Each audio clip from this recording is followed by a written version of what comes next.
Yeah, good job. Come on, Krishna.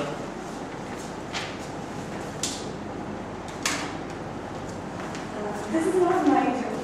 This is postmaster integration and I had borrowed from Krishna. So, what's the difference between complete and finished? You can explain that in large terms. So, if you get married to a right woman, you're complete. If you get married to a wrong woman, you're finished. And if the right woman catches you with the wrong woman, you're complete.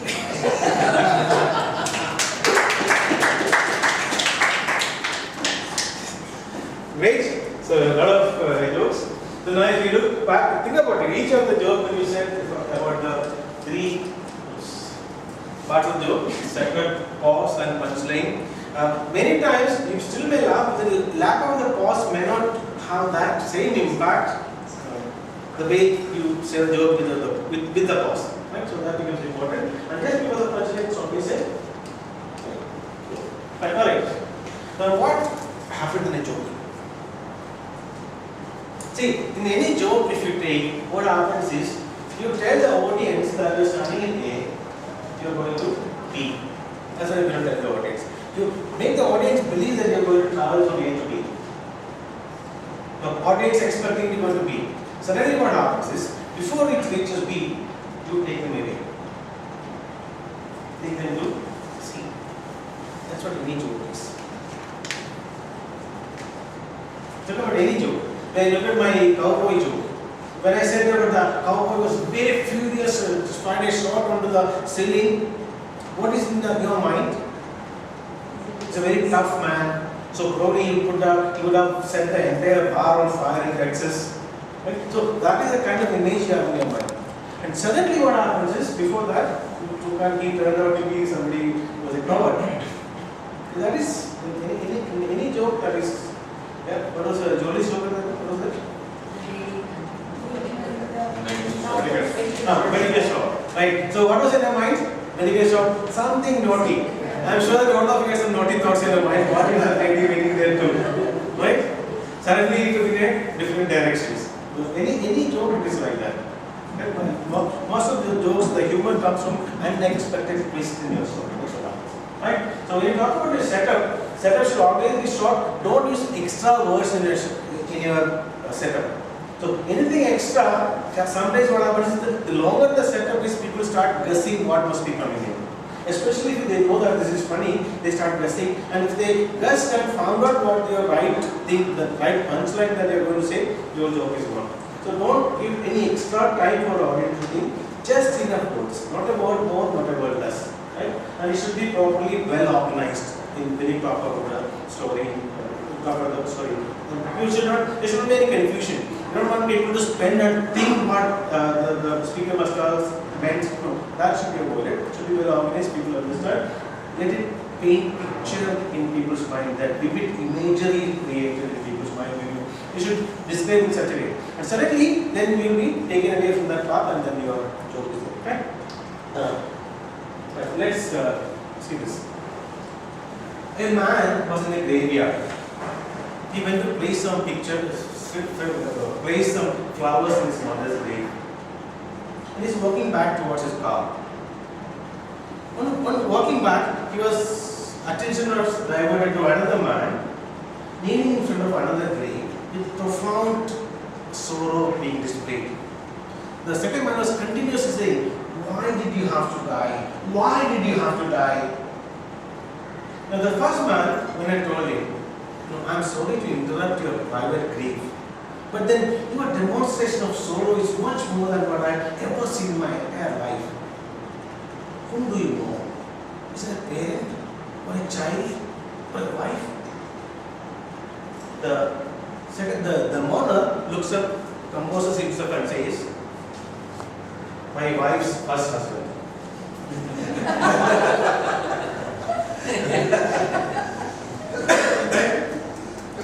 Again. There, if you, especially if the audience knows that you are going to tell a joke, and if you have the setup becomes too long, what happens? People will lose. I mean, they will start guessing. I mean, there must be something in the what are the options. They do it in their mind. What are the options? Okay, maybe this is what is coming into. Right? So don't give a chance for audience to think what your punchline could be. So that's right. So that's for the setup. How we should paint pictures in the people's mind and properly organize. Write down the jokes word by word, especially what is in your speech. The other parts can be okay, because even if you mispronounce one word, they will not get the meaning.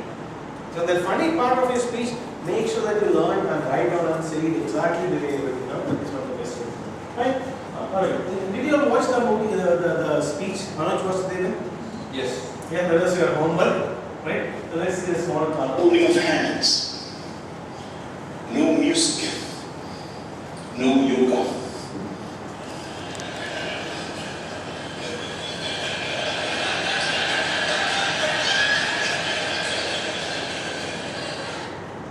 That's it.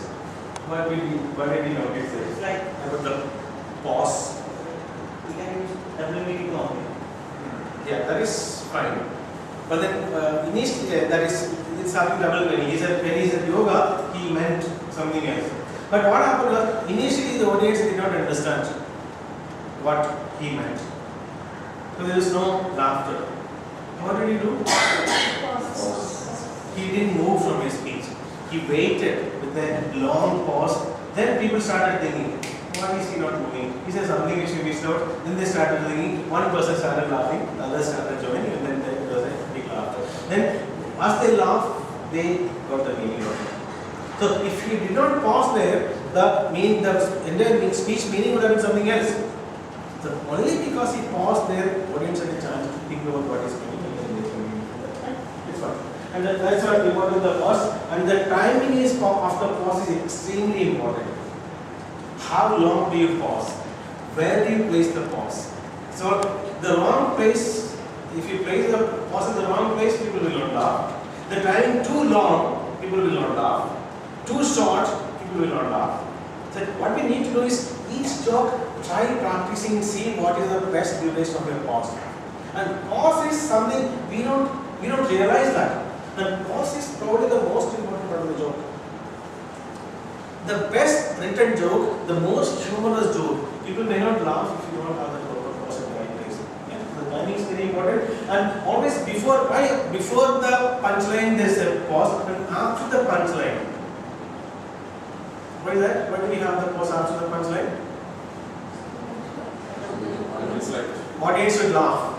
Yeah? You set the punchline so that people will laugh at your joke. So give people a time to laugh. Don't continue immediately, then people will not laugh. So that's again, think about the Manoj person they will speak.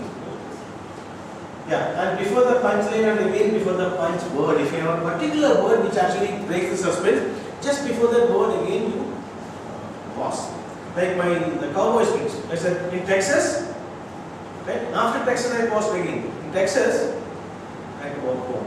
So decide where all do you need to put punch. Maybe try practicing the same different way with different pauses and different durations and see what brings the best result. Right? And punchline should always be well placed and it's going to create a twist. Anything is a twist. Any joke is a twist.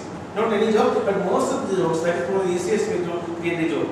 And something unexpected. And that is what is going to be funny. It should always be funny, the punchline should be short. Don't, again, too long a punchline, people will laugh. They will not, they start laughing, and then your punchline is continuing, the laughter will go away and they will not be able to laugh. So it should be just enough, not too many. And suddenly the suspense should be gone. And after the suspense is broken, there should be nothing. The last word you speak should release the suspense. Or the last phrase. So don't have something and then you continue to say. Right? Suppose again, if I go back to the cowboy joke, if I said that in Texas, my horse was stolen and then I didn't know what to do, then I had to go, then finally decided to walk home. No humor. It should be very brief and suddenly the suspense is over. That is what you do. Sometimes you can also give additional punchline. Like I think what Jijo did or something. Like you had a punchline, people laugh, then you continue with additional punchlines. That's also possible sometimes. I remember I saw one speech one speaker was doing. So this fellow was talking about his wife. The topic of was the wife shopping habits. So he started his speech by saying that he was holding a small piece of paper. He said that this is my wife's last shopping bill, he said. That's what he thought. It's a small piece of paper. Then he let the one end fall down. One end was in his hand, the other end fall down. It was a prop he used. And it was a long, huge shopping list. So there the punchline was not the words, the prop. Yeah, such a huge shopping list, exaggerated shopping list. He was holding like this and just touching the floor. This is their last shopping bill. There is a lot of laughter from the audience. Then he said, that was the day she was sick. Right? Additional punchline. So on a day she was sick, she made a shopping like this, and suppose she's not sick, then what would have been like this? That's an example to give additional punchline to this story. Alright, so let's see. Another story. A husband and wife went for shopping in a busy shopping street. The wife was busy shopping. After some time, she found that her husband was not to be seen. So she called him on the mobile. Hey, honey, where are you? The husband was very enthusiastic. Hey, honey, do you remember the last time we came shopping here? Yes. Do you remember you saw a nice necklace in a jewelry? You liked it so much that you wanted to buy that? I said I didn't have enough money. And you said you were very sad. That I told you this necklace will be yours one day. Yes, I remember. I was very excited. Well, I'm in a bar next to that. Again, what happened? Where is the twist?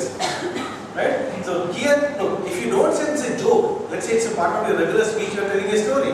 Now this is where I went with my wife on a show. You start telling a story. Here, when you say about the jewelry, most of the people are going to think that okay, this guy is buying the necklace there. He's in a jewelry, right? And all of a sudden, what happened was twist, and the story was derailed and brought in a different direction. That is how wrote last week. Right? Okay, making humor effective. Number one, different ways. Create twist. I think all of the stories that we discussed, what I said and what you all said, there's a twist, unexpected things coming out of the Jolie's unexpected twist was, like we discussed, it's not, we thought something else and he actually said something else. Let's say, this is something else. Gentlemen, you have no idea of the power of a love letter until your wife. What would you expect now? Let's see. What kind of letters? Huh? Seems like what kind of letter? Yeah, until your wife writes a love letter, right? That's just a love letter from someone else. That's just Yeah. Not let me get thought in the same line.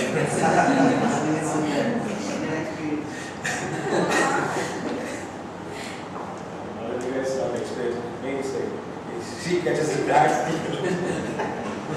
She's not. Alright, so again, this is actually from my international speech coach. He was 6 foot. Can you think of any joke that will come after this? Before 30 years ago. Okay. Yeah, 6 foot 30 years ago. Still 6 feet. He's still 6 foot. You're still 6 foot 30 years ago, still 6 foot.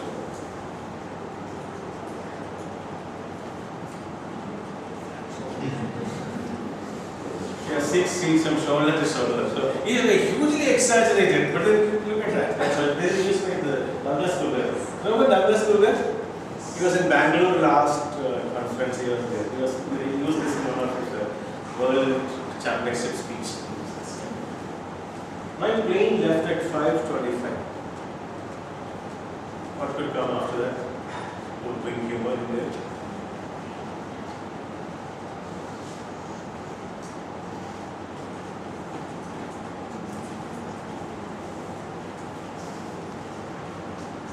My plane left at 5:95. I did. Simple. So all it meant was I missed my flight. So you know how it is. And a lot of luck this year. which is bad. The luck is always considered positive. Doctor, it's time for you to leave. Dr. Ambiga, you have to go. Your team has 3 people, right? Okay, please, you didn't leave anybody. You are missing the best part. Sorry. No, fine, go ahead. Work is more important. Alright, sir. Now, everything I tell you today is true. Can you think of something to bring in over there?